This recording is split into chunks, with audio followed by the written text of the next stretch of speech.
joined today by Mike Young, Managing Director of Vimy Resources. Mike, thanks for your time. Thank you, David. It's a pleasure to be here as always. Firstly, Vimy, tell us about the company. Sure, so we're an ASX listed junior. We're a uranium development company. We have two projects, one in Western Australia called Mulga Rock. So that's our, if you like, it's our main project, it's the main game. It's a big, large uranium deposit that we have done a DFS on, and we've got state and federal approvals, and we're working through secondary approvals, and we're now getting into contracting for that.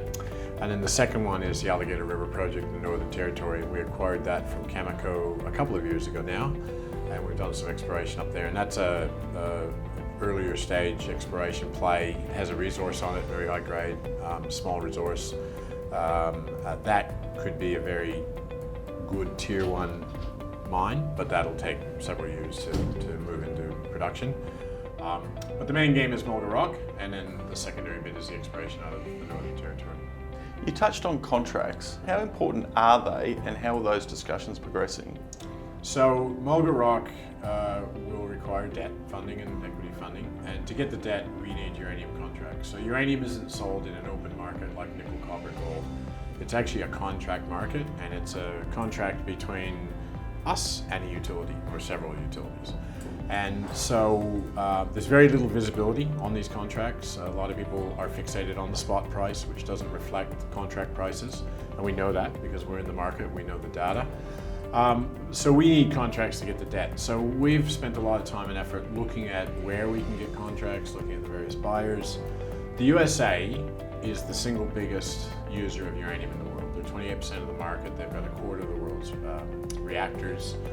20% of their power is actually nuclear. Nuclear is 50% of their clean energy. So it's a big part of their energy, and it will be well into the future. After that, you've got France, China, Russia, and Korea, but those markets are a lot more difficult, particularly in the Russian sphere of influence. So we're concentrating on America, so we've done a lot of work there. And that includes speaking to the US utilities about, will you in fact buy Vimy's material? And the answer is yes. The US utilities run what's called portfolio management, so they want to spread the risk of supply as wide as they can geographically and in those geographies within different companies. And they call it portfolio management. So what we have done is we have gone to the utilities and we have said, leaving aside price, because we always discuss price, and we can have a chat about that in a second, how much Vimy material would you buy? Knowing that we're pre-production, but we've got a great team and we've got good credibility, and the answer is more than we'll produce. Now, one of the reasons we have that credibility is we have spent 2 years pretty much with a full-time man in America. He's an he worked in a utility for 17 years, Cameco, selling uranium for 13 years, well embedded in the industry. So we have a lot of credibility with the utilities. We've spent a lot of time, effort, and money establishing that credibility so that we can get contracts pre-production. Where are the US utilities at in terms of their buying cycle? So, interestingly, they've been out of the market for a few years. So when the uranium price fell due to oversupply by mainly the Kazakhstan, they bought up a lot of uranium, excess uranium. So they run what are called strategic inventories to make sure that they've always got fuel. There is a rule amongst the fuel buyers in each of these utilities: thou shalt not run out of fuel, because running out of fuel is a big no-no. So they run strategic inventories. And what happened in 15, 16, 17 is they built up their inventories to more than 2 years of requirements. Now, part of the reason they do that is that going from my mine gate to a nuclear fuel rod takes about 18 months. So they need to make sure they've got uranium in that process. But they built up their inventories, and then in America, from the beginning of 18 to near the end of last year, there was an investigation in America as to whether or not the Americans should actually have a quota on US sourced uranium. And what that did was that froze all the utilities. They basically just stopped buying. They had inventories, so they didn't need to buy, and what it did was it dried up that market.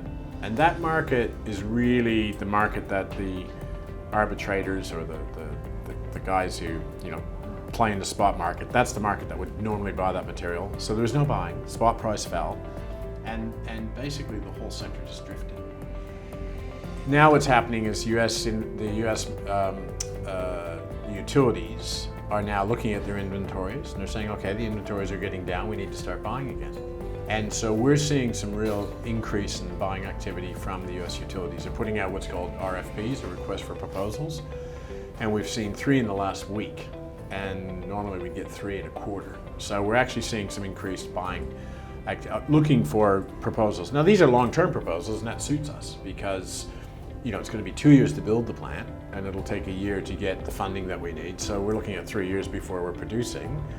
And just by coincidence, they're saying we want delivery in 23, 24, 25, 26, 27. So we're now coming into the sweet spot for our cycle. And so we're actively engaged in both off-market discussions and through these requests for proposals, putting in proposals for to sell uranium. And is that the focus this year, is just really bedding down those utility relationships and being front of the discussion, I suppose, in terms of those RFPs? Yeah, absolutely. I mean, we've bedded down the relationships. Like I say, we've spent a lot of time and effort doing that, so we have good credibility. So it's really using, sort of leveraging off that foundation to start getting the contracts. And look, the reason that we put these proposals into these RFPs, knowing full well that right now there are still producers that are producing in the 30s and can do cheaper contracts, is we get feedback from the utilities. Where are you in the field? Where, okay, we didn't get it this time, but where were we? And the answer always comes back, you guys are in the middle of the field. You're not as expensive as some of the producers over here, but obviously you're not as cheap as some of the guys in Kazakhstan and Canada. And that's really important feedback, because what it means is that our expectations are real, very realistic. So this year will be about getting the contracts. There'll be a lot of effort in that. The other thing we need to do, the DFS was released 2 years ago, and one of the things we want to do is what we call the DFS refresh. And so we want to make sure that the assumptions we made on costs in the DFS, equipment, manpower, manning, all that stuff, is still valid. So when you do a DFS, you put a fudge factor in for that.